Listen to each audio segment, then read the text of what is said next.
I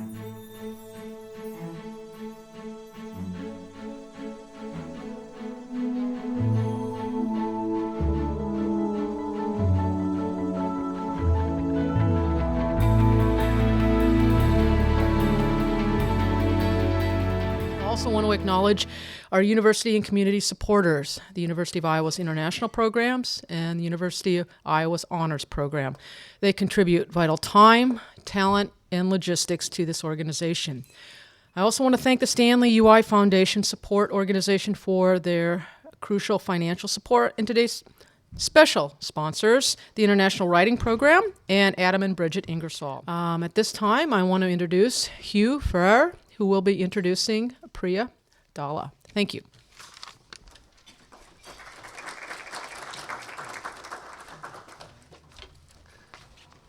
Thank you, Sue. Our guest speaker today, ZP Dala, also known as Priya, as Sue said, is from South Africa, a psychologist and a full-time writer. She lives in the city of Durban. She's been participating this semester in the International Writing Program's fall residency. It's our 49th residency. This year she's been joined by 35 other writers, and we've been very lucky to have her in our community.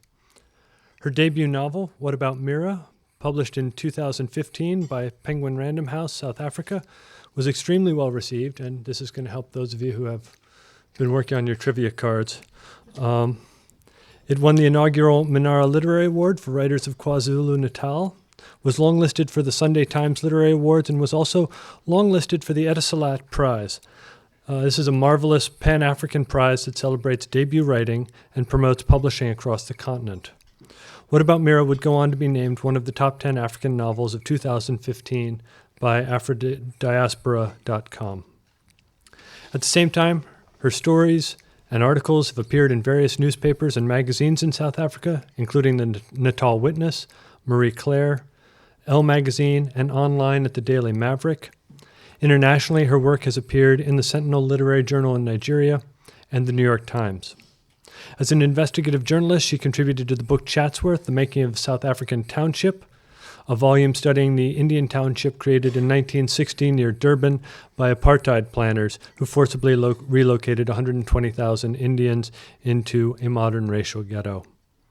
Her second novel, entitled The Architecture of Loss, has acquired world English rights and will be published in 2017 by Pegasus, New York. We very much look forward to that and to your talk today. Please help me welcome Priya Dala.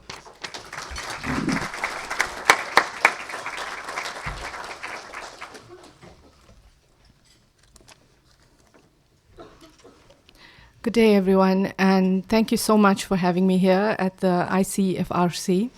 Thank you so much to Hugh Ferrer for giving me this opportunity, and I certainly hope that in my talk you will find some enlightenment and also some joy, even though it is quite a very heavy topic. To begin with, I want you to know a little of who I am, and perhaps more importantly, why this particular topic is so important to me. As Hugh said, I am a psychologist, I am a writer, and I was once a wife. Now I can begin speaking of the important things. In the middle of 2013, I think it was July, one of my closest friends, Ujala, an anti-apartheid activist and a visual artist, came to my home. Whilst we drank pots and pots of tea, Ujala appeared very distressed. She finally came out with it. She was deeply upset because Phyllis Naidu had passed away. Phyllis was one of South Africa's strongest women anti-apartheid activists from my country. Ujala had been with Phyllis throughout her battle with lung cancer, and when Phyllis died in a filthy government hospital in abject poverty on February 13th, 2013, we had both been present when the doctor had turned off the life support machine. The reason Ujala was so distressed was because only Ujala had been privy to the fact that it was Phyllis's daughter who had simply made one telephone call from London to the doctor, and all she said was, "Turn it off."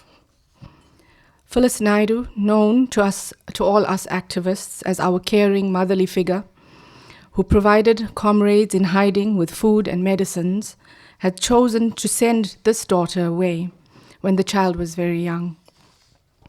Phyllis always maintained that her life was not meant for anything but the struggle. She had no place for a husband who divorced her. She had no place for children who she sent away to Tanzania and other countries. I then explained to Ujala that it was no wonder then that the banished daughter would not want to meet her mother or have any closeness to her mother in her dying days. Ujala still could not understand this. But then a process had begun in my mind, and I now became embroiled in this process. The result of my place in this world of forgotten anti-apartheid women resulted in my being called to consult with one of them as a psychologist. I will call her Jane X, although this is not her real name. Jane was in an old age home and was fast descending into schizophrenia and violence. I consulted with her perhaps 3 times before I became entangled in a court battle myself, where I lost my practicing license due to this. Jane was also a rampant anti-apartheid activist.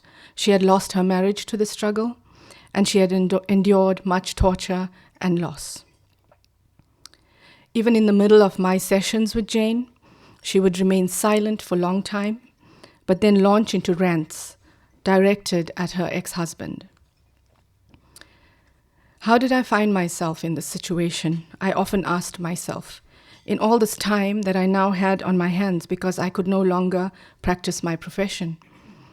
I began ranting this question on my own husband, and he provided no recourse or comfort.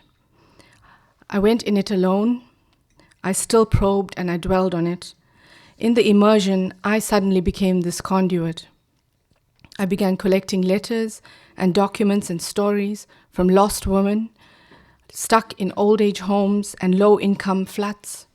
The burden of all this grief and all this depression melded into a burden of my own life. The only recourse I had, having none from those close to me, set me up on a series of lenses and mirrors within me. I did not want to become one of the characters in this slowly emerging narrative, but I became one. For 2 years, I have lived in the language of these women, and although writing it down in a novel that is called fiction, this was supposed to be my catharsis, but this has not happened as yet. I am still there. I am very honored to have these stories, but I am mourning the losses that came my way as the collateral damage. I must admit I would probably have it another way. I would prefer a world of happy endings. I will share a smidgen of these stories with you now, but this sharing, I know, will not make any difference to the landscape of my own loss. I am in no way likening my losses to the losses of the many women during the anti-apartheid struggle. My paltry days spent in hearing chambers, defending my right to practice my profession, or my lonely days spent at my desk, defending my right to be comforted as a wife, paled in comparison to the lives of these women. There are too many women to mention in this particular conversation, and too many layers that the mind simply boots out, like afterthoughts asking me to stop and perhaps have a drink at the Foxhead. But let me tell you these stories, and I hope that I can do justice. I was born on a sugarcane plantation. My great-grandfather had been brought to South Africa as an indentured laborer, and the Moreland estate, the place of my birth, was the first place that he, as a boy of 18, labored on the sugarcane fields. In the years to follow, it was my grandfather and then my father who eventually saved up enough money to buy 10 acres of this very plantation, and this is where I grew up. My childhood house had a large thorn tree that had been there since the time of the indentured laborers. And it was tradition that the people of the Moreland plantation, the laborer people, would gather to discuss social and political matters. This tradition was called panchayat, which in my native language roughly translates to gossip. When I was 8 years old, I clearly recall my mother telling me of one such panchayat. What was so special about this one? Well, ordinarily the women and children were allowed to linger on the fringes of the circle of men during these gatherings.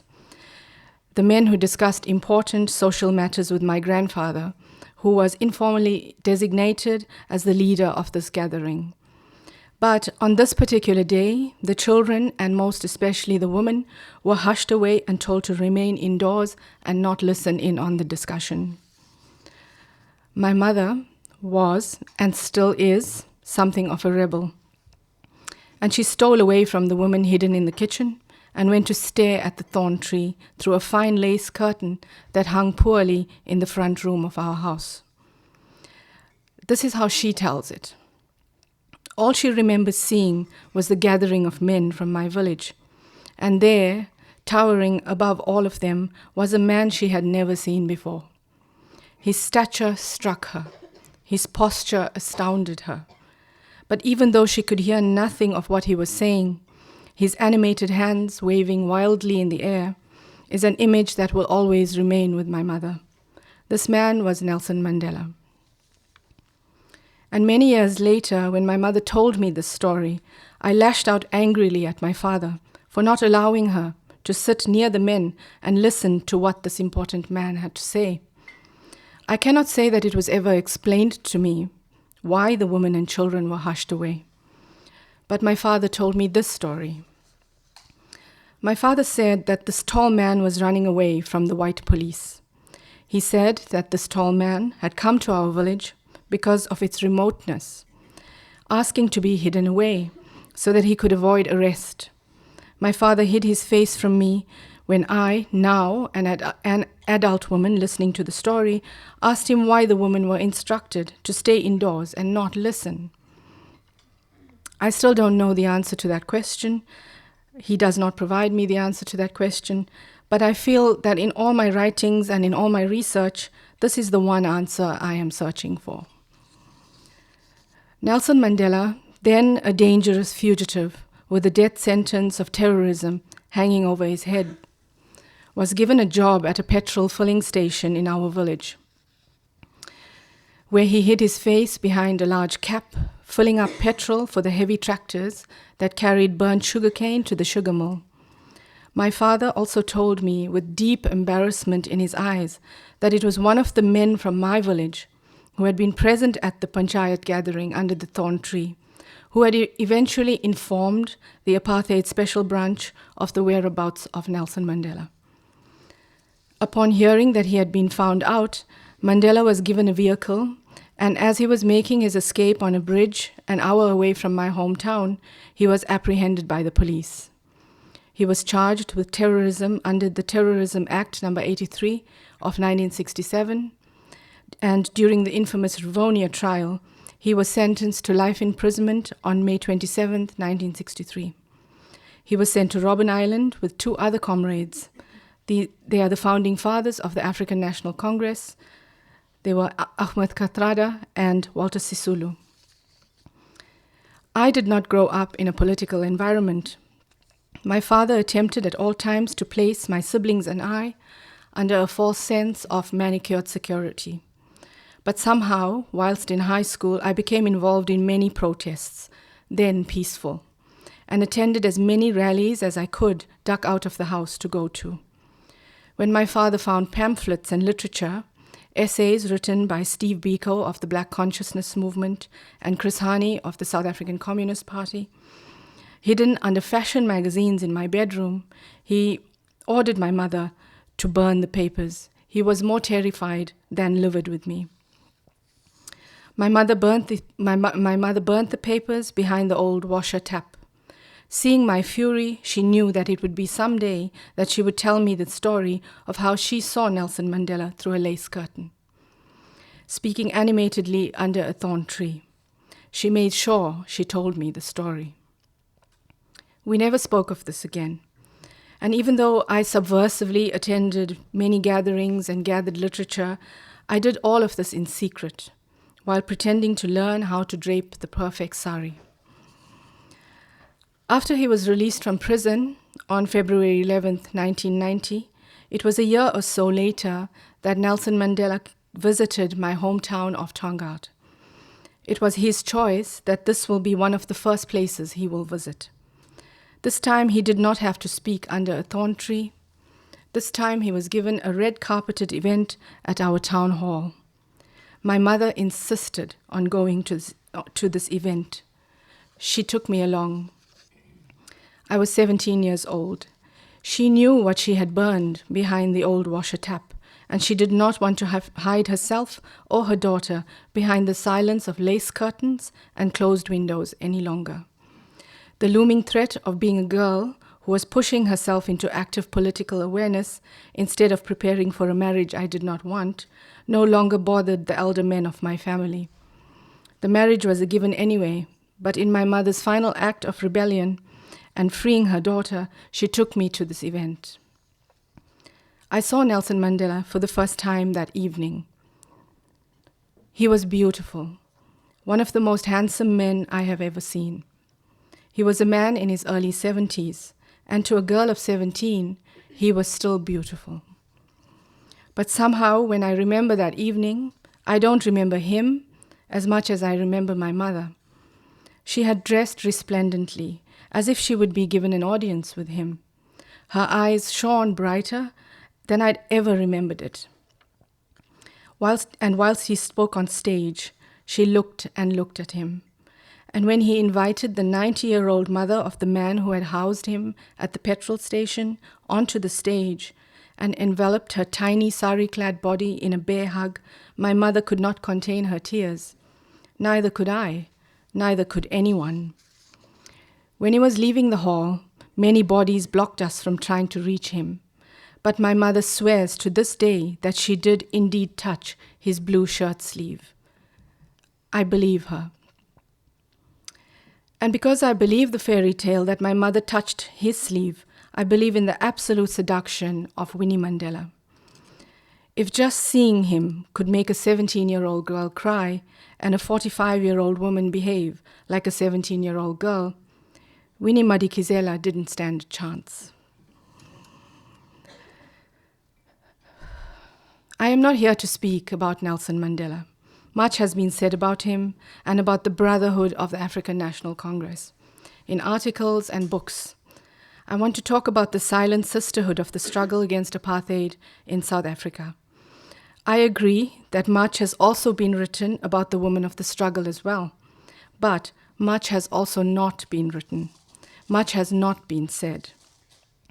I doubt that my paltry attempts at speaking of these women will even tell every single narrative of every single one of these women, but in the telling of these three women's stories, I hope to have created a microcosm or perhaps cast a lens for you to look at.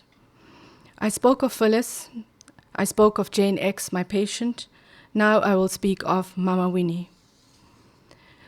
Winnie Madikizela was born in Bizana, a town in the Transkei area of South Africa. Her father's name was Columbus, and he taught in a bush school, which is basically a school for every single age or every single grade under a tree. Her mother died when she was only 8, and Winnie grew into a woman, never having a mother to teach her how to become one. Strangely, the hand of fate saw Winnie and Nelson Mandela's daughters also grow up without a mother. But their mother was not dead. She was as close to it as possible for most of their childhood. Winnie trained to become a social worker, and she was an exemplary student. She completed her social work degree in 1955. She was awarded a prestigious scholarship to study in the United States. She turned this opportunity down and remained as a social worker in an extremely challenging environment. She was the first black social worker at a horrible government hospital in Johannesburg, a hospital called Baragwanath Hospital. I know this hospital well. Before I began studying psychology, I had enrolled for a degree in human anatomy and spent my time in the human dissecting hall at this hospital, trying to earn money as a specimen technician to pay for my university fees. Needless to say, I dropped that course very rapidly after seeing that most of the cadavers we harvested were from black John Does who had been murdered or had died racked from diseases of poverty like tuberculosis and HIV. In anatomy class, we would play a very stupid game where we would award a bottle of alcohol to the technician who, by his or her dissection of the body, could discover the cause of death first. My first awarded bottle of black sambuca only did one thing.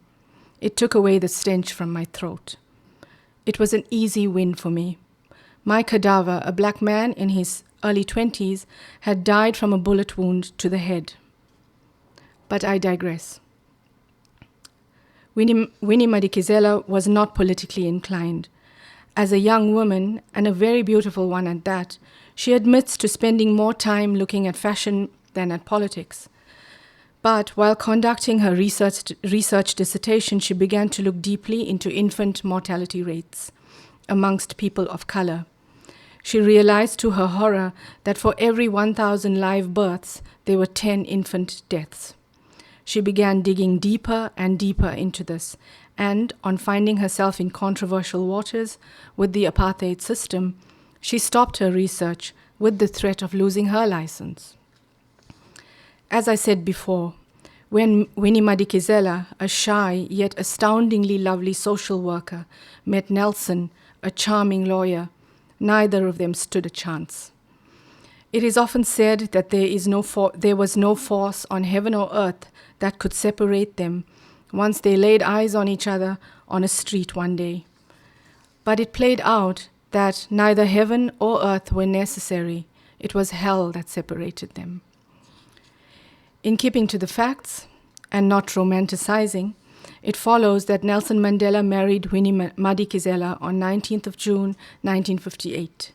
Their marriage sustained a very short honeymoon period, during which time 2 daughters, Zenani and Zinzi, were born in quick succession. Zenani was barely 3 and Zinzi was just 18 months old when their father Nelson had to leave Winnie and their little home in Soweto and go into hiding. Often Winnie would soothe her crying babies, wondering which part of the world her husband was in or whether he was alive or dead. She had enjoyed perhaps 2 years of being a wife. She had lost her husband to a mistress, and this mistress was the struggle. After Nelson was sentenced and imprisoned, Winnie suddenly was thrust into a spotlight she could ill afford, and she was very ill-equipped to handle. She was a very shy woman, often looking through demure lashes into camera lenses and giggling with a hand over her stunning smile. She retreated. She mourned the marriage that any young woman in love deeply craves, and she protected her children. But it was not in Winnie's stars to remain cloistered. The country was baying for a face, someone who would take the place of the great Nelson Mandela, who would show the clout and appearance to the advancing apartheid authorities, those who celebrated his arrest at sunset cocktail hour on a croquet lawn. Winnie's beautiful face became this poster. Suddenly, the coy social worker was thrust into the spotlight. Cameras flashed in her face. People sang praise songs that they had found the mother of the nation. She smiled broadly in one photograph, one that caught her off guard, as hordes of people gathered around her house in Vilakazi Street, Soweto. People then criticized this unguarded smile. People wondered how could she smile when her husband was rotting away in prison. The gossip mill had begun for Winnie. Little did she realize how vilely and rapidly this smile would be snuffed out. It was probably the day when she was again photographed with her fisted hand stuck into the air, the symbol of amandla, or power, that she now became the target. Suddenly, the shy wife had been slapped with an arrest warrant under the Suppression of Communism Act No. 44 of 1950. Winnie was asleep in her marital home, her 2 sleeping daughters clinging to her body, when the apartheid police barged into her bedroom and dragged her from her bed. Her pretty pink nightclothes were ridiculed and tugged at. They asked her which man she had worn this lingerie for. They prodded at her. They enjoyed glaring at her admirable tall body. They grabbed, and then they would leave her alone, sending warnings to her that she would pay for what her husband was doing. If you want to break Nelson, break Winnie, became the oppressor's song. Winnie found herself then banished to a small town in the then purely white province called the Orange Free State, and she was placed under constant surveillance and house arrest at Brantford, a dusty, dirty town. Being Winnie, she immediately set to work, organizing a creche and a school, but then she was rapidly stopped from even doing this. After a long battle, she was allowed to return to Soweto, but it didn't end there. Desperate to break Nelson, the apartheid special branch attacked Winnie. One icy cold night in May, they dragged her away from her home in the middle of the night. The 2 children held onto her skirts, screaming, "Mummy, Mummy, don't leave us." Zinzi screamed and grabbed her baby sister, running to a neighbor's house. Winnie screamed Ubuntu, an African phrase that says, "What is mine is yours," and the neighbor grabbed the 2 baby girls and took them into her care. What followed was and still is a very difficult story to tell. For brevity and perhaps my own ease, I will simply state that Winnie Mandela was detained in solitary confinement for 491 days, and she was violently tortured. These are details of which I find difficult to talk about. She was prisoner number 132369 in the Pretoria State Prison, constantly watched over by a host of wardens, the scariest warden of them all being a woman named Brigadier Aukamp. Winnie called her Brig. In a cell that measured 4.5 meters by 1.5 meters, with grey walls, a grey floor, and grey ceiling, she spent out 491 days. She was refused her medication for her existing heart condition, and she began blacking out and getting seriously low blood pressure. She constantly thought of suicide. But as she writes in her journal, and I will quote, "I have decided I should commit suicide, but to do it slowly, to spare Nelson and the children the pains of knowing I do not have courage." Unquote. Brig, as Winnie used to call her, constantly taunted this woman inside a tiny cell where the bright naked light bulb was never switched off, such that Winnie didn't know if it was day or night, winter or summer.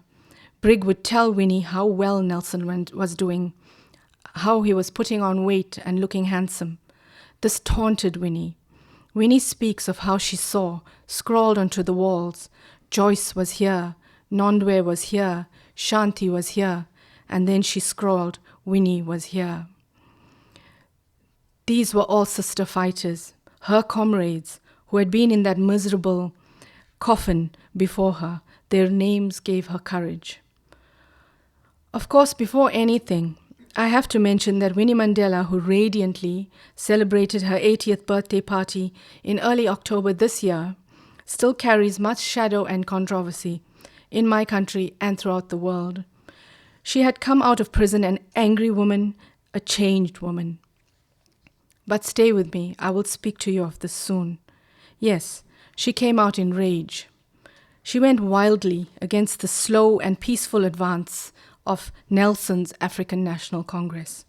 She was accused of murdering the young, alleged police informant Stompie Sepe. She had a torrid and much publicized affair with a younger man, Advocate Dali Mpofu, whilst Nelson Mandela was in prison. She advocated burning the white man to the ground. She disappointed Nelson, and although she held his hand when he was released from prison and walked through the gates with him, their marriage was over. Nelson and Winnie Mandela divorced in March 1996. Winnie never remarried. Her name was conspicuously absent from his will after his death on December 5th, 2013. And this year, after she had tried to return to their ancestral home, she was barred from this. Winnie still resides in that home in Soweto.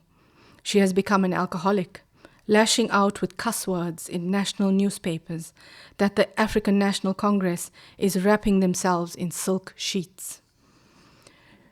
She became an Evita-esque figure in Soweto, arriving in Mercedes-Benzes, wearing expensive shoes and bright patterned headscarves.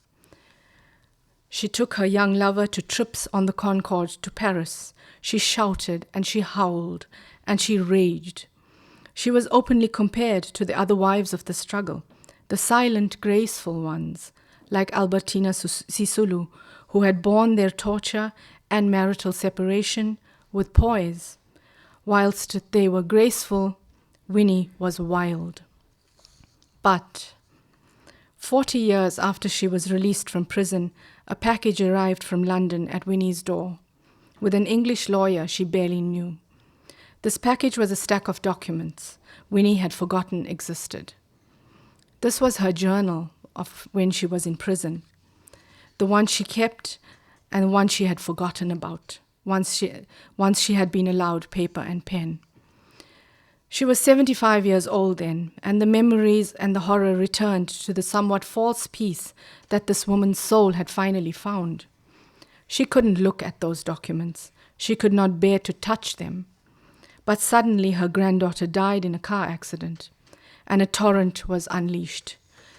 Winnie attacked the journals like this wolf woman people knew her for. She poured through them, and then finally, at the age of 75, the words began to flow. The book began to write itself. Her autobiography, 491 Days, prisoner number 132369, was published in 2013 by Ohio University Press. The world now came to know Winnie Mandela. And then I came to read a collection of her correspondence. I love letters. I write them to many people. I even write letters to myself. And the nectar of letters from Winnie to Nelson and from Nelson to Winnie was too sweet for me to resist. Too much nectar. And now, after all this, I can tell you why I understand Nomzamo Winnie Mandela as I understand my own personal narrative.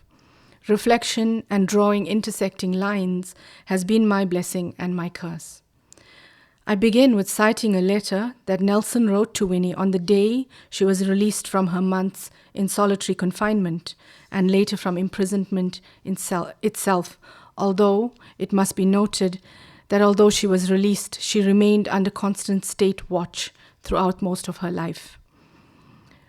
My dearest Winnie, I had to wait 2 weeks before I could send you my warmest congratulations for serving 491.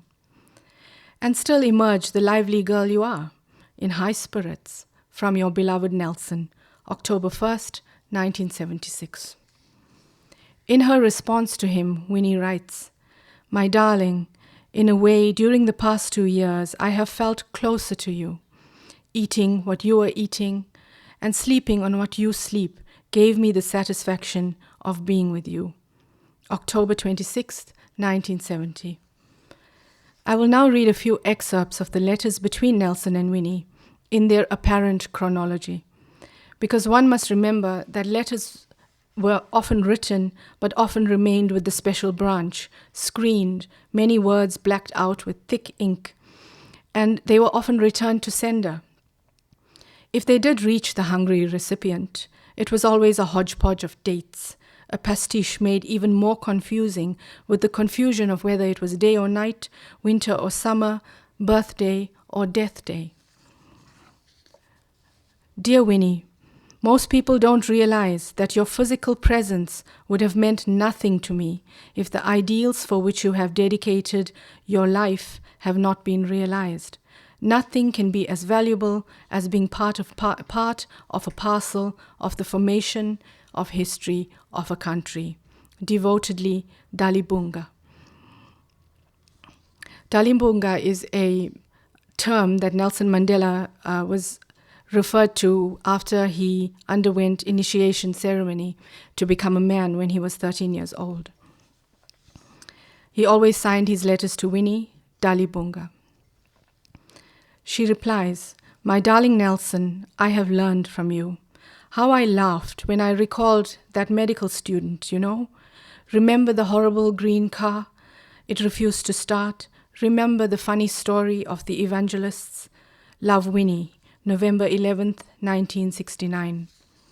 Nelson responds, "Dear Winnie, we stand in a relationship now, not as husband and wife, but as sister and brother. In the past, I have addressed you in affectionate terms, for then I was speaking to a wife. But now, in the freedom struggle, we are all equal, and your responsibility is as great as mine. Hugs and kisses to the girls." Nelson, November 16th, 1969. At this particular point, Winnie's responses became conspicuously absent in letters. She retreated, and then she tries again. Between Nelson and Winnie, there are hundreds of letters now found. Many, I am quite certain, will never be found. But the striking thing is that in the few letters that I have read, Nelson's voice is asking a wife to become a sister, a comrade of the struggle. Somehow he has admired his beautiful wife now, whilst he sits in prison planning and reading and discussing the future of the advance against the apartheid government. Winnie sits alone in her house, surrounded by 2 children who grab at her, surrounded by a desperate country who grabs at her. She receives no comfort that a wife is craving from a husband, even in words. The result is that Winnie decides that the way to Nelson's heart is through his mind. She wants to win his love. She wants letters of undying love, affection, mounting passion. But perhaps it is censorship. Perhaps it is just that he could not say it inside his loneliness. But the subtext and text in Nelson's letters talk of freedom, literature, law, struggle, and those important things. Slowly, Winnie begins to realize she is no longer a wife, not even a widow. Now, as a comrade of the struggle, she has become Nelson Mandela's sister wife. This is the worst place for a woman to be. Most especially a woman who is brimming with repressed passion for a man she just cannot get a hold of. Even in letters, even in blacked out sentences, she just cannot get a hold of her man. She begins to academicize herself. Do you think she will win his passion? Listen. Dear Nelson, I still cannot believe that at last I have heard from you, my darling. In my handwriting, you will notice the hypnotizing effect your letters have on my soul. All I have needed is a natural drug, after all. We were hardly a year together when history deprived me of you. Your formidable shadow, which eclipsed mine, left me naked, a young political widow. I looked in the mirror. My hair is white.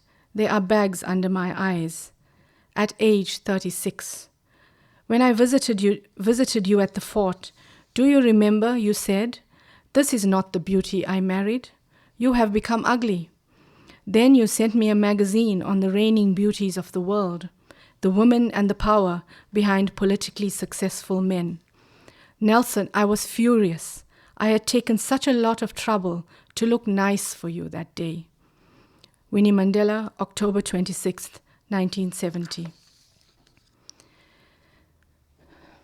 And herein lies the fracture. It is a complicated fracture. I doubt that anyone who tries to dissect letters between anyone will ever really know the full story, least of all these confusing letters between this particular husband and wife. What I strongly believe is that Winnie loved her husband and she lost him. His mistress was not a woman in a miniskirt that you could slap in the street. His mistress was a large and important purpose, and Winnie could not slap this mistress. She had to learn the secrets of seduction from this mistress called freedom. And then she had to transmogrify into this mistress called freedom. In this process, she stopped becoming Nelson Mandela's wife. And when they walked together, holding hands out of the prison gates that day that Nelson Mandela was freed, it was already too late. Now a brother and a sister, who stood with their backs together against an ugly world, suddenly were forced to turn towards each other. And when they did, they saw that their love was over. Winnie was a woman of great and intense passion. This passion blazed from her eyes. But in her one and only love, she believed that her passion was unrequited. There is no doubt she committed atrocities, alleged murders, she incited a country to burn and kill, she had an extramarital affair, and she descended into alcoholism and drug abuse. But my plea for Winnie Mandela is not and never will be academic. I am one woman who knows this. Hence, my plea for Winnie Mandela is a plea to recognize Nomzamo Mama Winnie as a broken-hearted lady who hated becoming a sister wife. In the closing chapter of her autobiography, Mama Winnie writes a prophetic warning to South Africa that is now burning to the ground. She says, "I felt strongly that this journal and these letters needed to be published in this way, exactly as they were written at that time, so that my children and my grandchildren and whoever else reads them should please see to it that our country never ever degenerates to levels such as those. It is for their future. Right now, people like myself who come from that era become petrified when we see us sliding and becoming more and more like our oppressive masters. To me, that is exactly what is happening now, and that is what scares me." Thank you.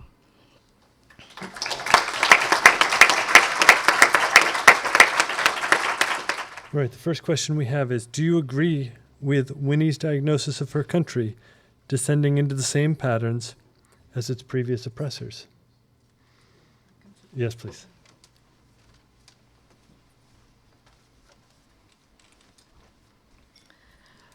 Yes, I do agree with that. The current situation in South Africa is reaching a point of complete fracture. And our current president, Jacob Zuma, has now been, he's taking on the role of dictatorship, where he's essentially using economics to enrich himself and enrich his family.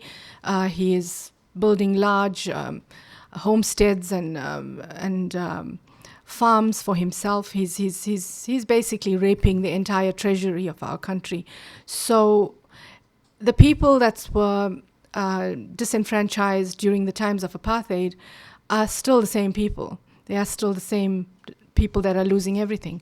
So poverty has not changed for the black people of the country. So essentially, it is a sense of colonialism that is being imposed by the very people that we have now chosen to become the leaders of our country when we fought against that colonialism. So I do agree that the country is descending into that point. I hope to be surprised, but from the news that I've been receiving lately, that is not the case. There's many stories and there's many news information that's coming out where Jacob Zuma, who is our current president, is refusing to step down, and he is refusing to let go of the stronghold into the economic power of our country. Even to the point where he has now issued an arrest warrant to our finance minister, Pravin Gordhan. So history is repeating itself in inverted form. Thanks.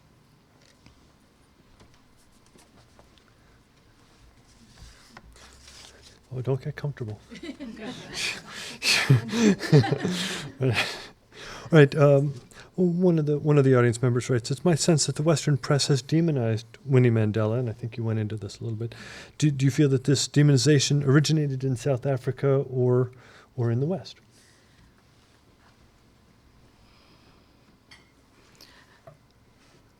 I think that the demonization of Winnie Mandela originated in South Africa. And it began long before she became, long before her very public arrests and the case of Stompie Sepe, the case of the necklacing of police informants, and also her violent attitude towards the white oppressors. I think that she was demonized immediately after Nelson Mandela was imprisoned, because Winnie chose to remain regal throughout the entire process, where she would be smiling in photographs. And then the South African people were demonizing her then. How could, as I said in my talk, how could a woman whose husband is rotting in prison, fighting for the struggle fighting for the freedom of our country, wear beautiful dresses and smile in photographs? So I think she began being demonized then, but internationally she began becoming demonized. I think I'm uncomfortable with the word demonized, but internationally she became known for the controversial murder trials and the affair that she had with advocate Dali Mpofu. So it began in South Africa, but it became very widespread, and her own people turned against her first.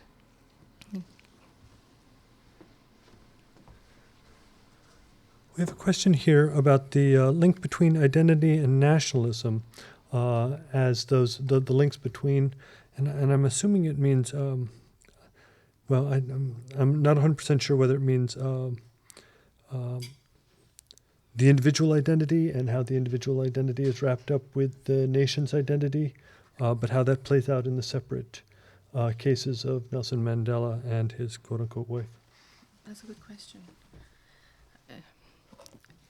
Yes, that is a good question. I think I will address it talking about Nelson Mandela. He always says that his identity began forming when he became an activist, and his identity became stronger as his advance against the apartheid government became stronger. So his individual identity as a man, as a husband, just as an individual human being, I think was something he pushed to the wayside so that he could assume the larger identity. When it came to Winnie Mandela, I think that she was constantly grappling to keep the individual identity. So she was not so easily transformed into a freedom fighter. He appropriated the role very easily, and I doubt it was easy. In his years in Robben Island, he endured a great amount of difficulty, but he shaped his identity on a public platform. On a personal platform, I think he ignored that identity, which is why when he was released from prison, he was a man that could not relate to his family and to those that are closest to him, because we have to remember, apart from him being a freedom fighter and being the father of the nation and the face that the entire world knows as a freedom fighter, he was also a man and a husband and a father, which he found very difficult to become once he was released from prison. As Winnie, to talk about Winnie Mandela, I think that she grappled with identity because she was not someone who really wanted a political life. She wanted a normal woman's life. If that answers your question. If it doesn't, you can pose it to me. Thanks. Sorry to sneak up on you. Last question that I have here. You spoke a little bit about the scale of difference between your own circumstances and the circumstances of those that you report on in this piece. But with that understood, would you like to expand a little bit on what drove you to write this piece, what causes you to focus your attention and your scholarship and your creativity here On this particular topic and this theme that runs through South Africa's recent history?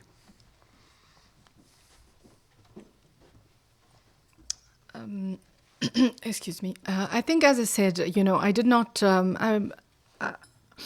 I've always been angry at the fact that I did not grow up in a political environment. I was sheltered from it at most times. The events that drove me towards this particular story and the story of these women came from my own curiosity and perhaps digging around in places that I should not have been and asking the questions. But that actually is a very small factor. The main thing is that as a psychologist, I was called in to consult with some women. I was just told to come and consult at an old age home with a group of women, and one particular woman who I call Jane X. And when I went to consult with her, she was just another patient who was descending into schizophrenia, and that is how I saw her. But as I began to look deeper into her file and into the files of the other women that I was seeing, I began to realize that all these women were anti-apartheid activist fighters. Many of them had fought in the Umkhonto we Sizwe, which is the military branch of the African National Congress. So on the surface, they were just patients that I was seeing displaying schizophrenic behavior.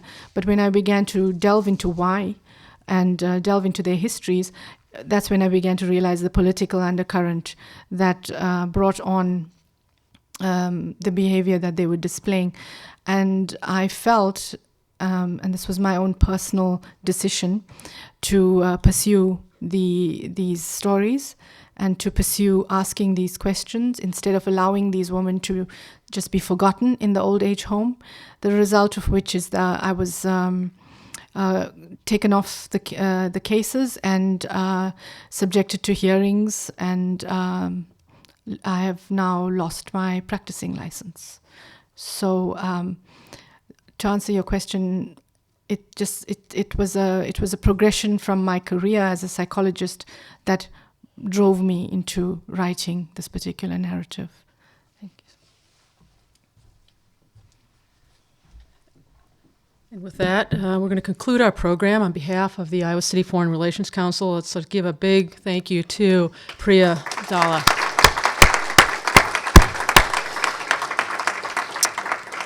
Once again, I want to thank our sponsors, the University of Iowa International Programs, the U of I Honors Program, and the Stanley UI Foundation organization for their generous financial support, as well as today's special sponsors, the International Writing Program and Adam and Bridget Ingersoll.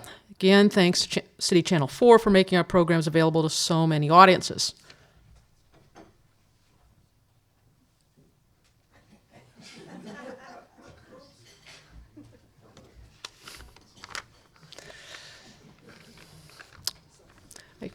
Can't do a song and dance.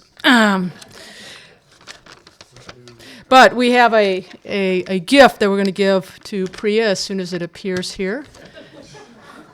Again, I'll take this moment. I hope to see everybody here next Tuesday. Ambassador John Lang on Global Health and Sustainable Diplomacy, Thursday, November 3rd. Michael Schmelik, the lecture from UI History, speaking on 7 myths about immigration. So, finally, Priya, we have our very, very coveted mug. One of the reasons to come to Iowa City, of course. Thank you again. Thank you. Thanks again for coming.